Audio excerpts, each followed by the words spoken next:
Hello everyone and welcome to Golf Weekly. I'm your host this week, Chris Tremblay, sitting in for Daniel Cord, and I'm very pleased this week to be joined by one of my fellow instructors at the Island Golf School and the Junior Players Golf Academy, Mr. RJ Graham. RJ, thanks for being here and helping me out. Thanks for having me. Should be a good day. Usually we start out right away and get into last week's action on the professional golf tours, but before we do this week, we want to give a shout out to the Bluffton High School girls who came in first this past week at the Region 8 Quadruple A Team Golf Championship by shooting a terrific score of 305, and their team members Brandy Hammonds and Cassidy Beckel shot a pair of 71s. Pretty strong for a pair of gals, huh? Not too bad at all. I think there were probably some college golf coaches that were noticing what was going on there, wouldn't you say? I would think so. It's pretty good scores. There are other members of their team. Kylie Nizelek, I hope I'm saying these names right, please forgive me if I'm not. She had 76. Catherine Thorne had 87, and Haley Trimmer had 93. So we wish the girls the best of luck as they continue on. Their next event is going to be the Class 4A Lower State Tournament up in Myrtle Beach on October 22nd. So like I said, good luck, girls. We hope you do very, very well.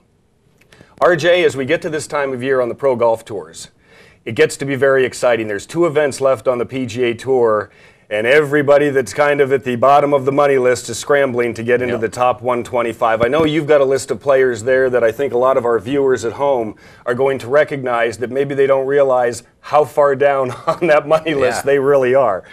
I mean, it's surprising, some of the names on here.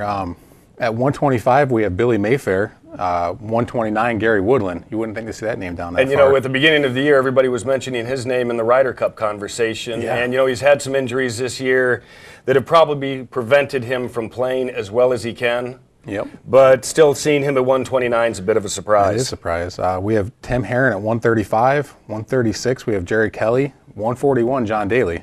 146 is Stuart Sink. There's another person that you think would comfortably be in the top 125, a past Ryder Cupper a couple times, and unfortunately his game just hasn't been what he was looking for this year. No, DJ Trahan's at 151, Camilo Villegas at 152, that's a surprise, and then Stuart Appleby's at 166, so we definitely have some players that, like we said before, you would expect to be higher up that unfortunately aren't where they want to be. But with that said, that goes to show you the strength of the PGA Tour and how deep they are. And if you're not out there for at least 20 weeks a year probably, competing and really giving it a go, it's easy to get bypassed, you know?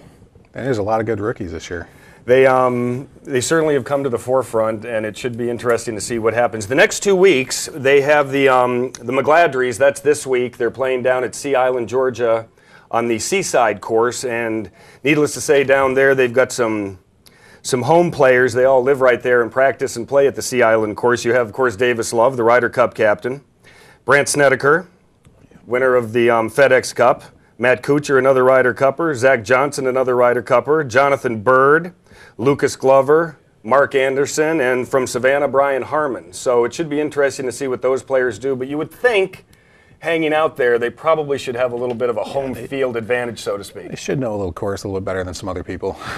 Should be interesting to see, and I've been fortunate enough to play the Seaside course down there a couple times, and it's really a lot of fun, and it's beautiful. And if you haven't had the chance to play there, it is open to the public. Granted, it's a little bit pricey, but I think you'd find that it's well worth the trip. So it might be something you might want to do down the road. All right, to finish up, the seniors are also getting done with their season. They've got 2 events left. They have the TPC San Antonio Shootout, the AT&T, October 26th through the 28th. And then their final, the Charles Schwab Cup, which is what they're all gunning for in points as they go throughout the year for that bonus money. Yep, double points. That is going to be November 1st through 4th at a course where they used to play one of the senior major championships at Desert Mountain in Arizona. So the way that works is for every $1,000 the player earns in a particular event, they get a Charles Schwab Cup point, double the points in the majors. So when you look at Desert Mountain and knowing last year that first place was $440,000, which means 440 points, double to 880. If you're somebody in the top 6 or so, you can do some damage. I think at the bottom of your page there, you have the players that are in the top 6. Yeah, we have Bernhard Langer's 1. Tom Lehman's only 111 points behind in 2. Roger Chapman's 494 points behind. He's in 3rd place. And then 4, 5, and 6 goes Michael Allen, Fred Couples, and Fred Funk. And Fred Funk, my former college Yep. coach at the University of Maryland. We're not going to say how long ago that was, but he was my coach. He won this past weekend at the Greater Hickory Classic up in North Carolina, and actually feels like, you know, this is the first time in quite a while that he's been healthy and been able to do all the things he's wanted to do on the golf course. So congratulations, Coach. Way to go, and we're looking forward to not only seeing what you do the next couple weeks out there, but also what happens when you come back to the Heritage, because we like having you here at the Heritage, and we'd like to see you come back to that. Let's go back and talk about the Bluffton girls for just a sec. You know, you had 2 young ladies that shot a pair of 71s. Yeah. I mean, if you're a Division I coach, what are you thinking when you see that? I think you're being pretty excited and wondering where they're looking at going so you can try to sway them your direction. You know, it's one of those things where not only that, but, you know, Kylie also had a 76. She played very, very well. And in today's college game, as we've come to find out, being in the business of working on getting juniors college scholarships, the ladies' golf scholarship at the NCAA level is actually one of the most accessible. So it should be interesting to kind of see what happens there. Yeah, it should, those are some pretty good scores. I mean, you got to think somebody's looking at them. Well, they're the defending state champ, if I'm not mistaken, in the AAA division, and now because of the size of the school, they've gone up to 4A. So, as you can see, they've continued to play very well, and like we said before, we wish them a lot of luck. This week on Hilton Head, we have the Golf Week Amateur Tour is here with their Tour Championship, and when we come back after our break, we're going to have Dennis McCormick here to talk to us about the 680 players that are playing here this week. That's right, 680. We'll be back right after this.